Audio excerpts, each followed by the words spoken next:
Good morning students. हम लोग computer में लेसन 1, ठीक है, कंप्यूटर नेटवर्किंग के बारे में पढ़ लिए थे। अब हम लोग को दूसरा चैप्टर पढ़ना है ऑपरेटिंग सिस्टम के बारे में, ठीक है। तो एक ऐसा सिस्टम जो कि पूरे कंप्यूटर को ऑपरेट करे, ठीक है। ऑपरेट करने का मतलब वो उसका पूरा फंक्शन करे, पूरा उसका काम करे, पूरा उसको काम करवाए, ठीक है। तो वही क्या है, ऑपरेटिंग सिस्टम है। हम लोग इसके बारे में जानेंगे अभी। In this lesson we will learn about operating system. हम लोग ऑपरेटिंग सिस्टम के बारे में जानेंगे। Names of popular operating systems, ठीक है। तो कुछ पॉपुलर ऑपरेटिंग सिस्टम्स हैं, उनके नाम जानेंगे। जैसे विंडोज़ है, ठीक है, मैक ओएस है, लाइनेक्स है, यूनिक्स है, उबंटू है, तो उन सब के बारे में जानेंगे। फंक्शंस ऑफ ऑपरेटिंग सिस्टम, ठीक है। ऑपरेटिंग सिस्टम जो है उनके फंक्शन कौन से, उनके काम क्या क्या हैं, वो सब जानेंगे, ठीक है। CLI एंड GUI, ये जो इंटरफेस होता है, ठीक है, कमांड लाइन इंटरफेस और ग्राफिकल यूजर इंटरफेस, ये क्या है, ठीक है, ये क्यों इस्तेमाल किए जाते हैं, इन सब के बारे में जानेंगे। ओपन सोर्स ऑपरेटिंग सिस्टम, ठीक है। तो ओपन सोर्स ऑपरेटिंग सिस्टम क्या होता है, इसका मतलब क्या होता है, तो इसके बारे में लोग जानेंगे अभी चैप्टर में। इंट्रोडक्शन है। द ऑपरेटिंग सिस्टम OS, ठीक है, इसको शॉर्टकट में क्या बोलते हैं, OS बोलते हैं। Operating system is like an executive manager in our computer system. It manages all the resources, including the hardware, software, every device and the memory. तो जो ऑपरेटिंग सिस्टम होता है वो हमारे कंप्यूटर सिस्टम में किस तरह, एक एग्जीक्यूटिव मैनेजर की तरह होता है, ठीक है। जैसे अगर हम कोई किसी कंपनी की बात करें, तो किसी कंपनी में जो एग्जीक्यूटिव मैनेजर होता है वो क्या, उसको सारे उसके से मतलब कंपनी में कौन सी स्टॉक है, ठीक है, कौन सी स्टॉक कितनी उसकी वैल्यू है, ठीक है, प्लस उसके पास कितना उसका स्टॉक है, ठीक है, उसके पास कितना है, कितना वो बेचा है, आज कितना उसको भेजना है, ठीक है, उसके यहाँ कौन से एम्प्लॉय काम कर रहे हैं, किस एम्प्लॉय से कौन सा काम करवाना है, ठीक है। वो सारी चीज़ डिटेल उसके पास रहती है और सारा वो खुद डिसाइड करता है कि मुझे ऐसे करना वैसे करवाना है, या फिर वो काम डिसाइड करने का भी काम कुछ लोगों को दे देता है। तो ठीक उसी तरह से जो ऑपरेटिंग सिस्टम होता है वो कंप्यूटर सिस्टम को पूरा इसी तरह से कंट्रोल करता है। उसके पास सारी चीज़ों की नॉलेज जानकारी होती है, ठीक है, कि उसमें कौन सा हार्डवेयर यूज हो रहा है, कौन सा सॉफ्टवेयर यूज हो रहा है, ठीक है, किसको कौन सा एक्सेस देना है, कैसे देना है, ठीक है, उसको कैसे रीड करना है, कब उसको रीड करना है, जितनी भी डिवाइसेस जुड़ी हुई हैं, ठीक है, आप जैसे उस पर मोबाइल कनेक्ट करते हैं, कीबोर्ड कनेक्ट करते हैं, माउस कनेक्ट करते हैं, तो वो सारे ऑपरेटिंग सिस्टम के द्वारा ही कंट्रोल किए जाते हैं।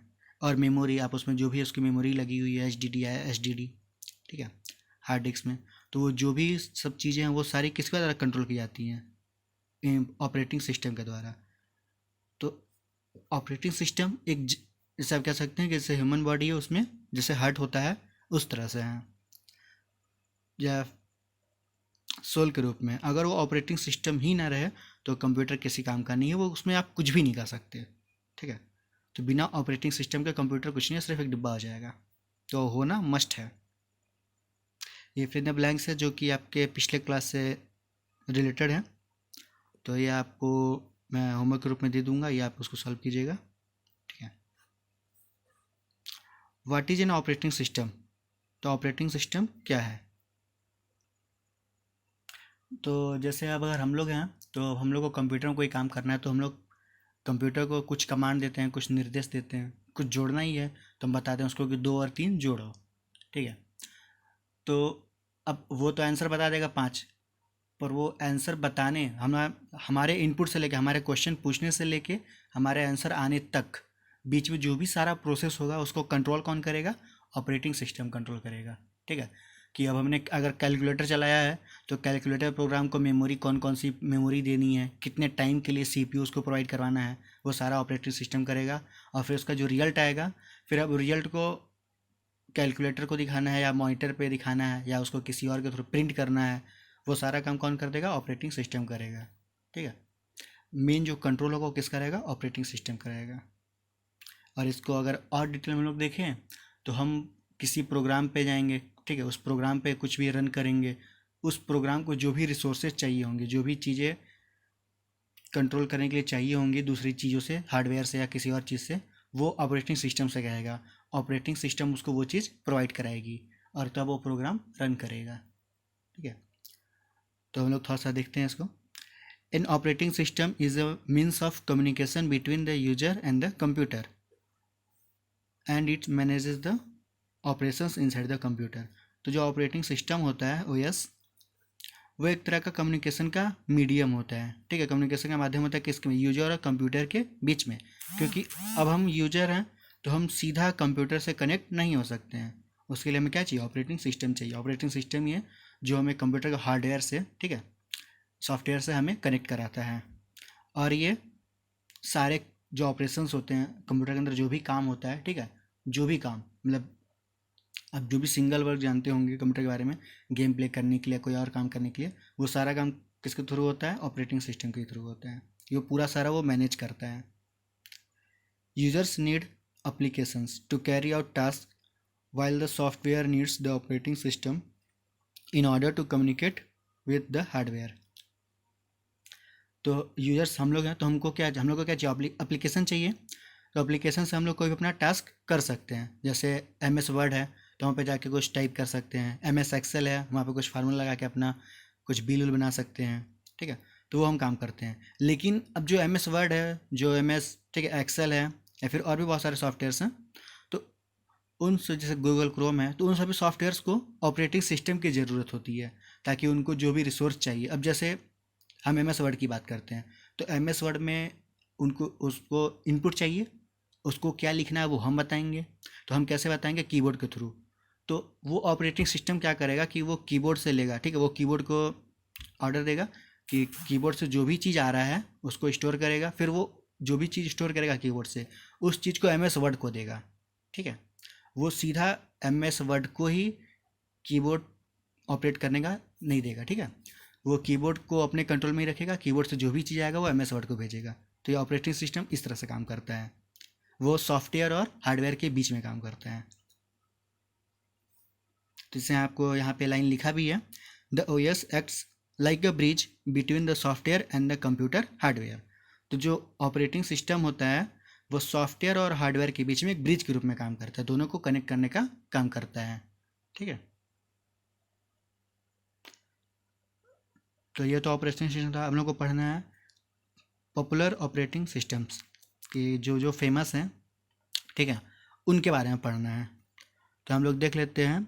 The first version of Windows operating system was introduce इन 1985, ठीक है।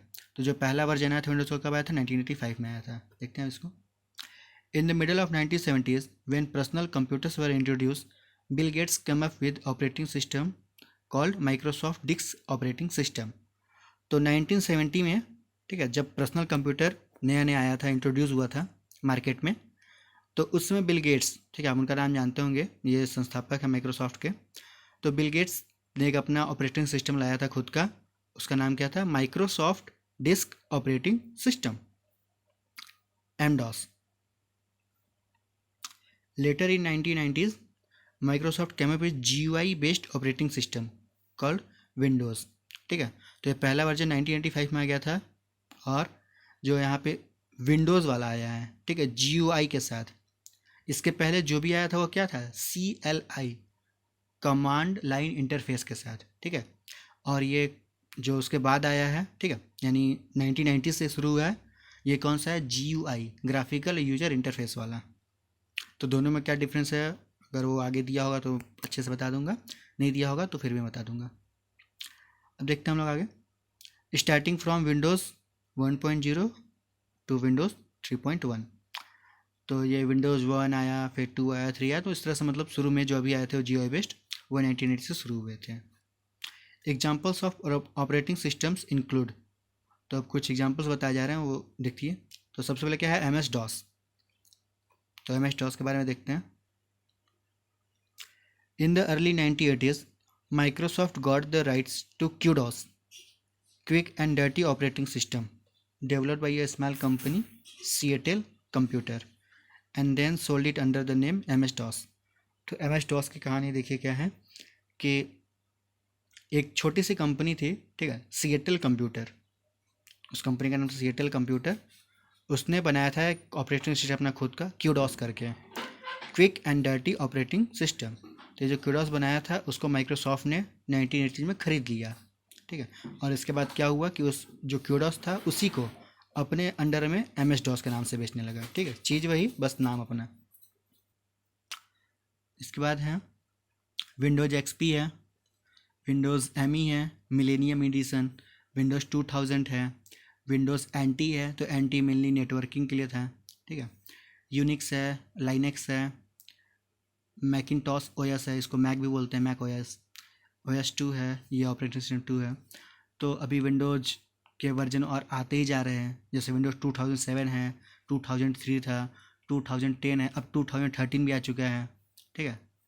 तो ये जो होता है समय के साथ साथ अपग्रेड होते जाते हैं, ये हर 2-3 साल पे कुछ नया वर्जन इसका आते जाता है, ठीक है। और आपको मैंने एक और बताया था उबंटू के बारे में भी।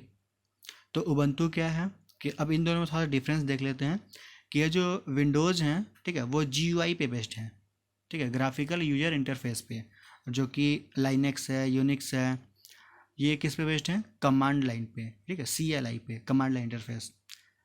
तो आज हमने, ठीक है, ऑपरेटिंग सिस्टम क्या होता है उसके बारे में पढ़ा, और जो पॉपुलर ऑपरेटिंग सिस्टम है, ठीक है, उनके बारे में पढ़ा। तो आपको जो भी फिल इन द ब्लैंक्स है वो मैं अपलोड कर दूंगा, आपको उसको सॉल्व करना है। नेक्स्ट वीडियो हम लोग, ठीक है, ऑपरेटिंग सिस्टम का फंक्शन क्या क्या होता है, ठीक है, हम लोग वो पूरा पढ़ेंगे। और ऑपरेटिंग इन्वायरमेंट उनका कैसा होता है कि ये जो CLI और GUI है उन दोनों के बारे में, जैसा कि मैंने आपको कहा था, तो ये पूरा आपको अच्छे से बताया गया है, मैं बताऊँगा, ठीक है।